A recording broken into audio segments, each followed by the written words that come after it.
지금부터 4년 전에 박근혜 대통령은 대선에 승리했습니다. 그 전날 밤 저도 광화문에 나갔었는데요. 정말 추웠습니다. 정말 추웠고 거기에 수만 명의 사람들이 그 추위를 뚫고 나와서 박근혜 당선을 외쳤습니다. 그래서 아는 몇 분과 막걸리를 마시고 집으로 들어왔던, 아마 귀가하는 과정에서 굉장히 집에 오기도 힘들 만큼 지하철도 붐비했습니다. 다음날 아침에 일찍 투표를 하고 어떤 분과 점심을 하고 있는데 계속 문자가 여기저기서 들어오는데 박근혜 후보가 어려울 것 같다, 뭐 이런저런 여론조사의 결과 문재인 후보가 승리할 것 같다 라는 내용이 왔고요. 저는 6시에 우리 사무실에서 모여서 개표 방송을 다 같이 보자 하고 그때 사무실 근처에서 저를 도왔던 사람들에게 이야기를 했었습니다. 그런데 이제 한 3시 반, 4시쯤에 집에 왔는데요. 와서 여러가지 내용을 들어보니 점점 이렇게 선거가 안 좋은 쪽으로 갈 것 같다라는 생각이 들었습니다. 그래서 저는 이거 선거 잘못되면 법적으로 또 나한테 여러가지로 걸 사람도 있을 것이고 어려운 일이 겪을 수 있겠다. 근데 끝까지 한번 깨봐야지 이랬고 사무실로 이제 나왔습니다. 그때 이제 제가 본 바로는 민주당 당사에는 차들이, 중계차들이 다 있고 새누리당 당사에는 차들도 빠졌습니다. 실제 양쪽 당사는 분위기가 완전히 반대였습니다. 그런데 6시가 되기 직전에 연락이 한 군데서 왔습니다. 곧 발표될 이 출구조사 발표에 박근혜 후보가 근소하게 이겼다. 실제로 그 결과도 그렇게 나왔습니다. 그래서 그날 밤에 참 기분 좋게 파티하듯이 술들을 좀 마셨습니다. 그리고 밤늦게 집으로 들어왔던 기억이 있는데요. 참 그때 생각을 하면 마음이 씁쓸합니다. 지금 청와대고 어디에도 대선 승리 4주년 기념이라고 차 한잔 마시는 분위기도 없다고 나오고 있습니다. 새누리당은 갈 때까지 가고 있습니다. 자, 원내대표에 정우택 의원이 승리를 6표 차인가 승리해서 당선됐지만은 비박과 비주류에서 당 그 비대위원장을 이렇게 추대하겠다라고 말을 했지만 실제 돌아가는 내용을 보면 겉으로는 당편이고 뒤로는 우리가 줄이다 하고 친박이 입장을 가지고 있습니다. 유승민 의원은 아직도 미련을 가지고 있는 것 같습니다. 정권만 준다면 독배를 마실 각오가 되어 있다. 당 개혁 정권을 행사하는 비대위원장을 맡게 된다면 기꺼이 그 독배를 마시겠다. 그러나 정권 행사 비대위원장이 아니라면 그 어떠한 제안도 받아들이지 않겠다. 이렇게 말을 했고, 조원진 의원은 유승민 비대위원장 카드는 절대 안 된다는 게 친박계 생각이다. 유승민 비대위원장 되면 또 싸움 난다. 자, 이 부분에 대해서 오늘 아침에 정우택 원내대표가 기자 간담회를 갖고 아침에 방송 중계도 하더만요. 결정을 내렸습니다. 그러면서 뭐라고 했는가 하면 이 유승민, 김무성 이런 비대위원장 문제는 아니다. 갈등 양익의 인물은 너다. 그러면서 사실상 거부하는 의견을 명확하게 밝혔습니다. 자, 이렇게 된다면 그러면서 비주류에서 좋은 비대위원장을 언제 선정해 주느냐가 중요하다. 이렇게 말을 하는데요. 이렇게 된다면 합의에 의해서 비대위원장을 뽑아서 정국위원회에 올려서 이렇게 추인을 받을 가능성은 거의 어렵다고 봐야 되고요. 친박이 그렇게 할 생각도 없다고 보고 있습니다. 자, 여기서 이제 저는 유승민 의원에 대해서 좀 할 말이 좀 있는데요. 이분은 지속적으로 새누리당과 다른 이념적 칼날을 보여왔습니다. 안보 문제에서는 이분이 원론적으로 안보도 좀 알고요. 옳은 이야기를 한다. 사드 배치를 해야 된다. 라는 주장도 했고요. 이분이 괜찮다고 생각합니다. 근데 경제 문제에서는 이분은 새누리당의 칼라보다는 좀 더 개혁적입니다. 사실 한국의 칼라에서 봤을 때 중도 정도에 가깝고요. 뭐 저하고도 비슷한 경제적인 문제에 대한 칼라를 가지고 있습니다. 그렇다면 저 같은 사람도 새누리당을 겉들떠 보지 않고 공천 때도 근처도 안 갔지 않습니까? 그랬듯이 유승민 의원도 새누리당의 틀에서 벗어나야 자신이 가지고 있는 그런 정치적 색깔을 그대로 실천을 할 수 있습니다. 지금 친박 중심의 새누리당에서 유승민 의원이 비대위원장이 된다고 본인 혼자서 새누리당의 컬러나 색깔을 다 바꿀 수 있겠습니까?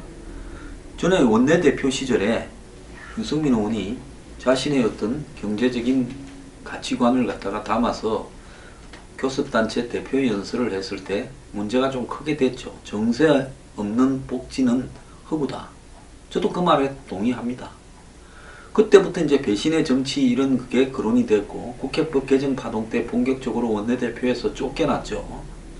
그리고 그 이후에 3인방을 둘러싸고 이제 알라들이라고 표현도 하고 결국 총선이 유승민 공천을 어떻게 하느냐를 가지고 싸우다가 무공천으로 되면서 무소속으로 탈당해서 출마해서 당선이 되어서 또 새누리당으로 들어오지 않았습니까? 저는 그때 유승민 의원은 마이웨이를 갔었어야 된다고 보고 있습니다. 김부겸 의원같이 야당 출신으로서도 대구에서 당선이 되는데 유승민 의원이 새누리당을 벗어나지 못하는 이유가 지역 기반 자체가 탈당하기가 어렵다. 대선에 도전한다고 할 경우 지역적으로 대구 경북을 기반으로 해야 되는데 이 지역 사람들이 새누리당이 깨지는 걸 원하지 않기 때문에 그래 못한다. 얼마나 핑계입니까? 어떤 사람은 그 지역을 바탕으로 대선 후보를 가겠다고 민주당 소속으로 계속 나와서 당선도 되고 또 대선 후보로서 자기 컬러를 내밀고 있는데 유승민 의원은 새누리당으로서 뭐 야당으로 가는 것도 아니고 진보정당으로 가는 것도 아니고 자신의 컬러에 맞는 새로운 중도 보수 정당을 만들기 위해서 탈당하는 것조차도 두려워서 못한다는 건 이분이요 솔직히 새누리당의 기득권에 젖어있는 또 다른 웰빙 보수 중에 한 명이 아닌가 하는 생각을 저는 지울 수가 없다고 봅니다.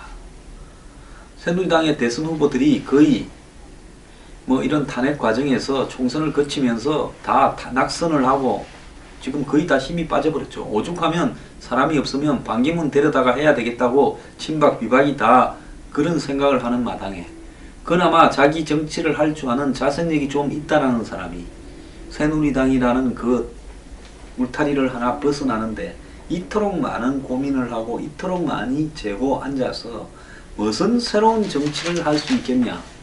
그리고 자기 색깔이 지기 전에 새누리당의 기득권을 대변하는 기득권 대변 정당인 부패 옹호 정당인 저 새누리당에 최순실을 옹호하고 정유라를 옹호한 저 정당에서 무엇을 도대체 할 수 있겠다고 저걸 고쳐서 쓰겠다고 미련을 떨고 있는 건지 저는 이 사람도 정치 좀 그만해야 되는 거 아닌가 하는 생각을 합니다. 남경필 지사는 일찍 김용태 의원하고 둘이 탈당해가 밖에 나가 있죠. 반성조차 하지 않고 정치 생명 연장을 목표로 하는 친박이 주류인 구조에서 새누리당 해체와 인적 청산은 애초에 불가능한 것을 몰라서 거기 앉아 있느냐 이렇게 말했고 김용태 의원은 유승민에게 보내는 편지라는 글에서 아수라장이 된 새누리당을 떠나 함께 보수의 새로운 중심 신당을 만들자 이렇게 이야기를 했습니다. 새누리당에서 유승민이 희망이라는 것도 웃기고 보수 진영에서요. 그 다음에 유승민 의원의 뭉개는 처신은 더 웃깁니다.